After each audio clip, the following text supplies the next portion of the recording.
नमस्कार, आप देख रहे हैं वीके न्यूज। मैं हूं दिवाकर विक्रम सिंह। मुंबई में हयात होटल में विपक्षी एकता के लिए इंडिया बैनर तले इकट्ठा हुए 27 दलों के नेता अपने किसी संभावित प्रधानमंत्री पद के उम्मीदवार के नाम का फैसला नहीं कर सके, न ही संयोजक पद पर वो कोई नियुक्ति कर पाए, उस पर कोई सहमति बना पाए। लेकिन एक बड़ी कामयाबी इंडिया को मिली है और वो ये है कि अब कोऑर्डिनेशन कमेटी का गठन कर दिया गया है और उसमें कुल 13 नाम होंगे। जो 13 नाम हैं उनकी जानकारी अब आपको दे रहे हैं। केसी वेणुगोपाल जो कांग्रेस के वरिष्ठ नेता हैं, उनको इसमें रखा गया है। शरद पवार जो एनसीपी के मुखिया हैं, उनको इसमें रखा गया है। डीएमके के एमके स्टालिन को कोऑर्डिनेशन कमेटी में जगह दी गई है। संजय राउत शिवसेना नेता, उनको कोऑर्डिनेशन कमेटी में जगह दी गई है। आरजेडी के तेजस्वी यादव को जगह मिली है। टीएमसी से अभिषेक बनर्जी को जगह मिली है।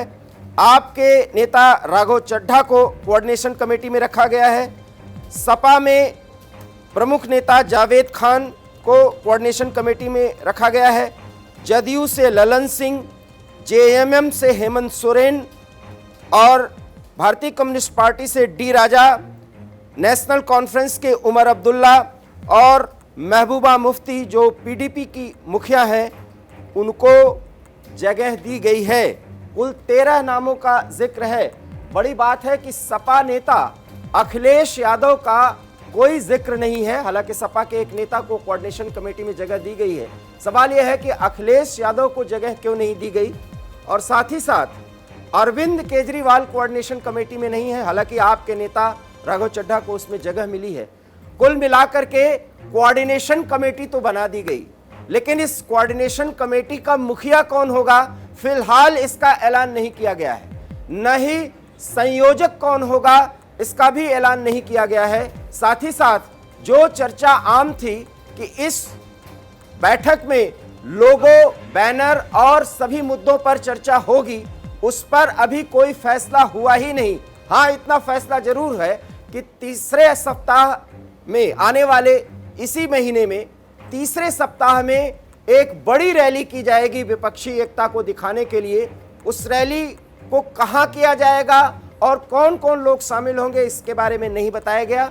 लेकिन इतना ज़रूर है कि पहली रैली सितंबर के तीसरे सप्ताह में होने के बाद ये तय किया जाएगा कि चुनाव की घोषणा के पहले संयुक्त विपक्षी दल एक साथ रैली करें। लेकिन सवाल यह है कि प्रधानमंत्री पद का उम्मीदवार कौन होगा, यह अभी नहीं बताया गया। कोऑर्डिनेशन कमेटी तो बना दी गई, जिस पर उमर अब्दुल्ला ने सवाल उठाया था कि हर 2 महीने पर हम नहीं मिल सकते। इसकी जानकारी वीके न्यूज ने आपको दी थी और उस कोऑर्डिनेशन कमेटी का गठन तो कर दिया गया। शरद पवार जैसे वरिष्ठ नेता को कोऑर्डिनेशन कमेटी में तो रखा गया है, लेकिन कोऑर्डिनेशन कमेटी का हेड कौन होगा यह नहीं बताया गया है। ऐसा माना जा रहा है कि नीतीश कुमार का नाम इसमें नहीं है, सोनिया गांधी का नाम इसमें नहीं है, खरगे का नाम इसमें नहीं है। हो सकता है कि इनमें किसी एक को संयोजक बनाया जाए, लेकिन क्या संयोजक बनाने भर का समय रह गया है? क्योंकि वन नेशन वन इलेक्शन को लेकर के जो संभावित चर्चा संसद के विशेष सत्र में होनी है, उसको लेकर के विपक्ष के सभी धड़े अब रणनीति बनाने में जुट गए हैं, क्योंकि उनको ये जानकारी लग चुकी है कि ये तो एक कमेटी बना करके वन नेशन वन इलेक्शन पर बात शुरू की गई है। प्रधानमंत्री 5 दिन के इस विशेष सत्र में कुछ और बड़ा ऐलान कर सकते हैं या बड़े मुद्दे पर चर्चा कर सकते हैं, जिसकी जानकारी विपक्ष को नहीं लग पाई है और अफरा तफरी मची हुई है कि आखिर में एक संयुक्त रणनीति क्या अपनाई जाए। हालांकि विपक्ष की तरफ से खरगे ने फोटो सेशन के पहले ही ये कह दिया कि संसद सत्र बुलाने दीजिए, हम सरकार को देख लेंगे। सवाल यह है कि सरकार को देखना है या सरकार किसी मुद्दे पर चर्चा चाहती है तो संसद में उसकी चर्चा करने के बाद सड़क तक उसकी चर्चा की जाए, रैलियों और सभाओं में उस मुद्दे को उठाया जाए।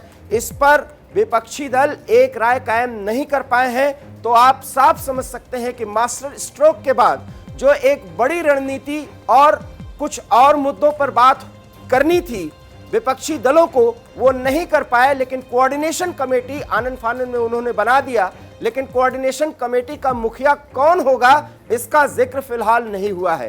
13 सदस्यीय कोऑर्डिनेशन कमेटी में शरद पवार सबसे वरिष्ठ नेता के तौर पर हैं, ये एक महत्वपूर्ण बात है। तेजस्वी यादव इस कोऑर्डिनेशन कमेटी में हैं, लेकिन उत्तर प्रदेश जैसे बड़े राज्य में जहां सपा मुख्य विपक्षी दल है, वहां पर अखिलेश यादव को कोऑर्डिनेशन कमेटी में रखना था, लेकिन अखिलेश यादव का नाम नहीं है। हालांकि सपा के नेता जावेद खान का इसमें जिक्र किया गया है, वो कोऑर्डिनेशन कमेटी में है। ऐसे में यह माना जा सकता है कि कुछ नामों को क्यों नहीं लाया गया, उनकी आगे क्या भूमिका है, इस पर एक चर्चा जारी है, लेकिन सहमति अभी फिलहाल नहीं बन पाई है। तो इस वक्त की ये बड़ी खबर भी है। और फिलहाल इंडिया बैनर तले इकट्ठा हुए 27 दलों ने अभी तक ये एक हल निकाला है कि 27 दलों के लिए एक कोऑर्डिनेशन कमेटी बन जाए, और वो कमेटी बना दी गई है। 13 सदस्य उसमें हैं, जिसमें शरद पवार जैसे वरिष्ठ नेता को जगह मिली है।